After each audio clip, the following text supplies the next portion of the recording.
जय Hind. Bajrangi study point में आप सभी का स्वागत है।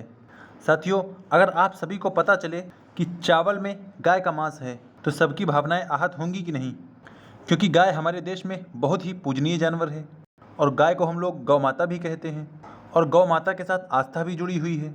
और ऐसे में आपको पता चले कि साइंटिस्ट ने ऐसे प्रयोग किए हैं जिससे चावल में ही गौ मांस मिले, तो आप सबको कैसा लगेगा? यानी क्या चावल में गौ मांस है और क्या हम लोग मांस वाला चावल खा रहे हैं? ऐसा हम लोग इसलिए कह रहे हैं क्योंकि साउथ कोरिया के एक वैज्ञानिक ने यह दावा किया है।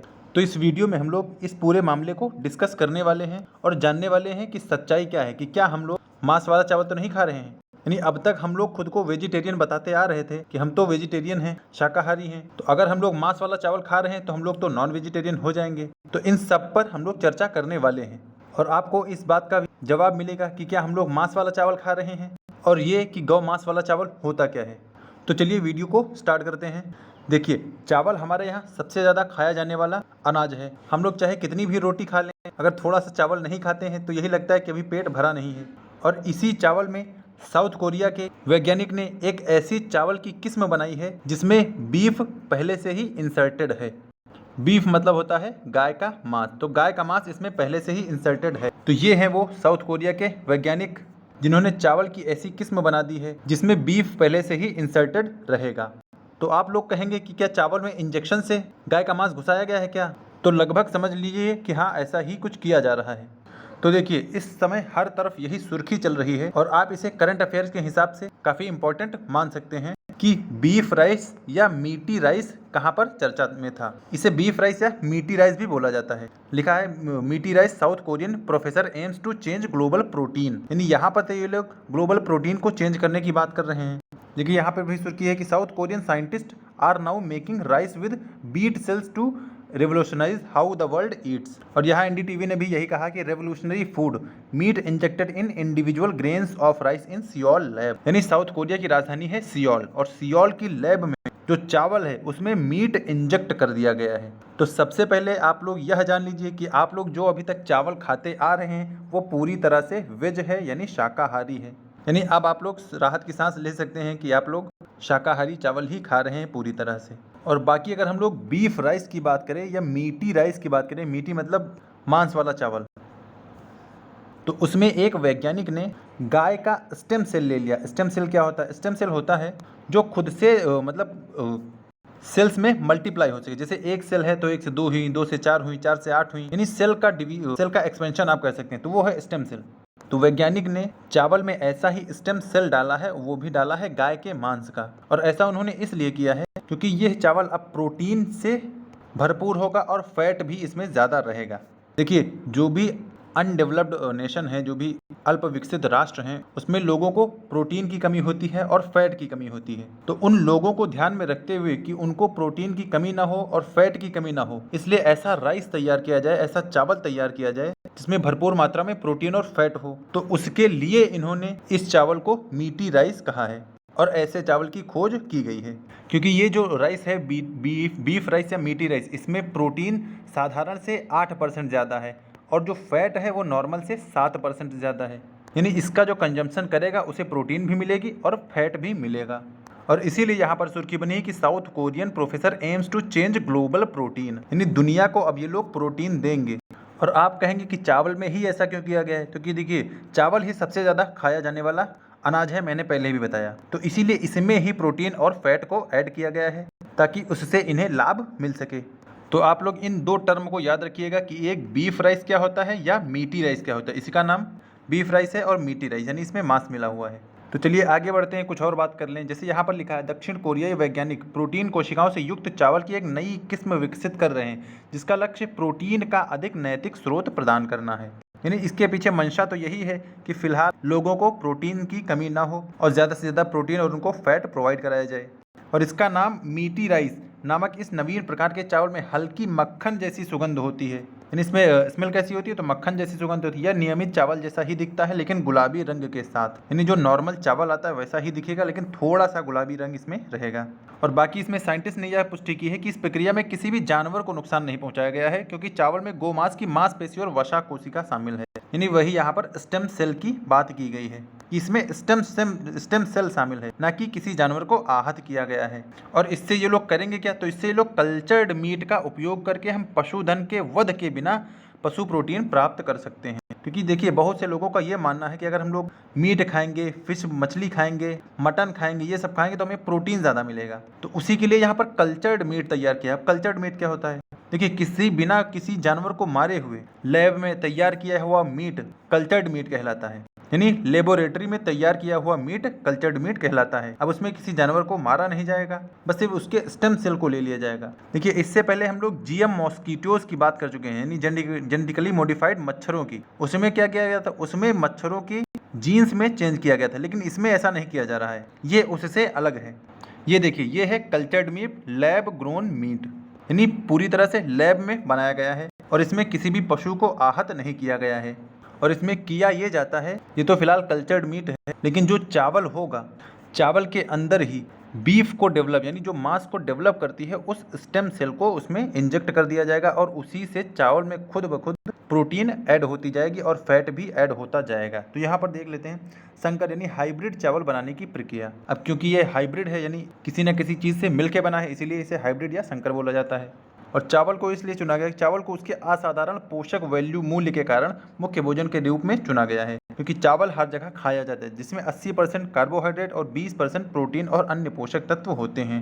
और इसमें शोधकर्ताओं ने पहले चावल के दानों को मछली जिलेटिन और खाद्य एंजाइमों के साथ लेपित किया, यानी जैसे हम लोग पकौड़ी बनाते हैं कि आलू ले लिया, आलू के ऊपर बेसन लगा लिया और उसे पकौड़ी बना ली, या फिर मिर्च ले ली, मिर्च पे बेसन लपेट दिया और उसको फिर पकौड़ी बना ली। तो ऐसे ही इसमें करेंगे, मछली जिलेटिन को खाद्य एंजाइम, यानी इसमें दो चीज़ लेंगे, एक तो चावल लेंगे, चावल के ऊपर मछली का जिलेटिन लगाएंगे।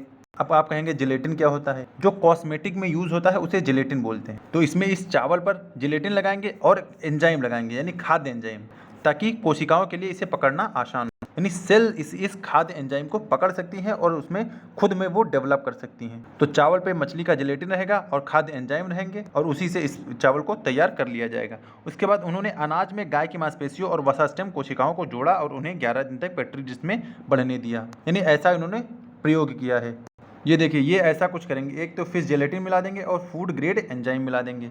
और देखिए ये कल्चर्ड मीट राइस क्या है, इसमें कार्बोहाइड्रेट्स होगा 48 ग्राम 100 ग्राम में से, प्रोटीन होगा 3890 मिलीग्राम और फैट होगा 150 mg, इसीलिए इसको ऐसा किया जा रहा है। फिर आगे देखते हैं, जो वैज्ञानिक थे वो थे पार्क नाम से। पार्क और उनकी टीम ने खेती की अवधि के बाद चावल के पोषण मूल्य और संरचना की जाँच के लिए उसका विश्लेषण किया और उन्होंने पाया सामान्य चावल की तुलना में गोमांस चावल का संकर मजबूत और अधिक भंगुर दोनों था।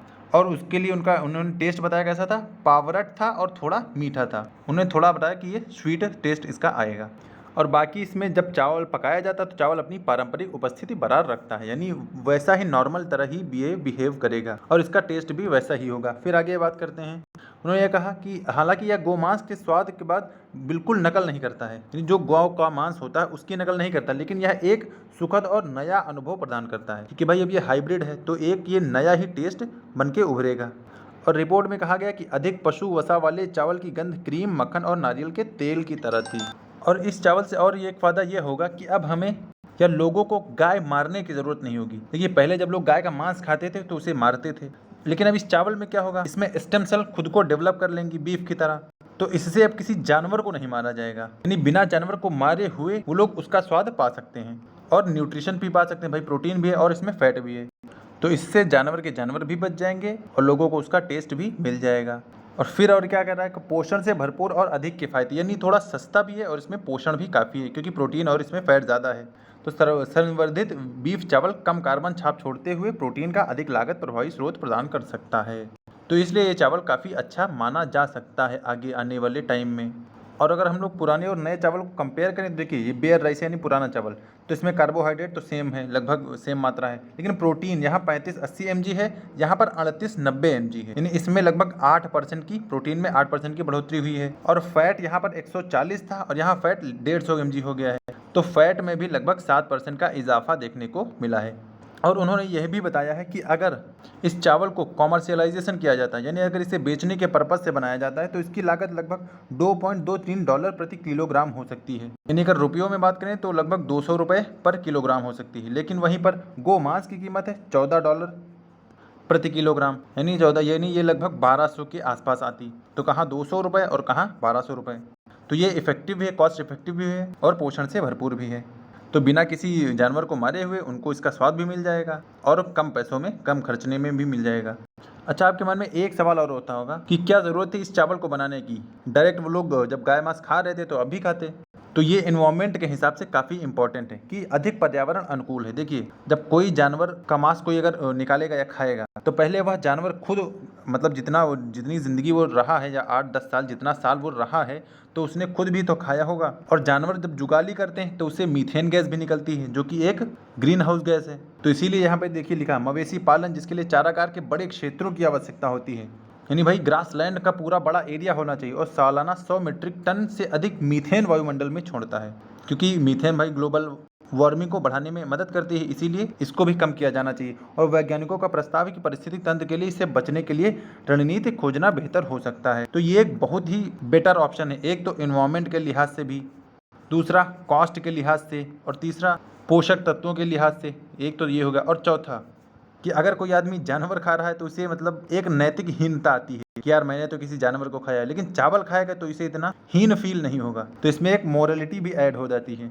ये चावल अगर आ गया तो लोगों को यही लगेगा कि हाँ चलो हम लोग तो चावल ही खा रहे हैं। तो ये बहुत बेटर ऑप्शन रहेगा सभी के लिए। तो ये सबसे लास्ट में ये बात कर लें कि कौन सबसे ज़्यादा मीट का कंजम्पशन करता है। तो सबसे ज़्यादा ऑस्ट्रेलिया में मीट का कंजम्पशन किया जाता है, फिर अमेरिका में। देखिए हम लोग यहाँ पर इंडिया है, देखिए सबसे नीचे हैं, लगभग सबसे नीचे हैं। तो इंडिया में कंपैरेटिवली काफ़ी कम मात्रा में मांस खाया जाता है। आप लोग इस फैक्ट को याद रख सकते हैं कि सबसे ज़्यादा मांस कहाँ खाया जाता है, तो ऑस्ट्रेलिया में सबसे ज़्यादा मांस खाया जाता है।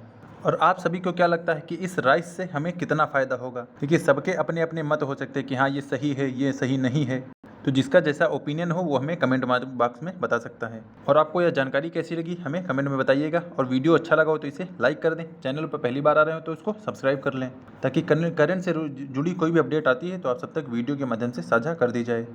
तो फिलहाल इस वीडियो में इतना ही, मिलते हैं नेक्स्ट वीडियो में, तब तक के लिए जय हिंद।